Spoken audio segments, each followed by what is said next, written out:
siya. Dadaling ko siya sa gilid ng ano.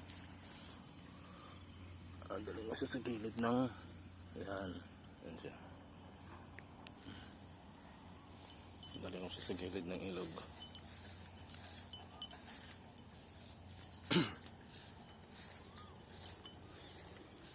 Hindi makabalik.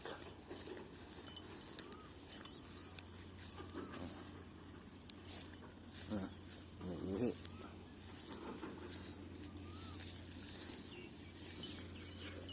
Diyan ka na.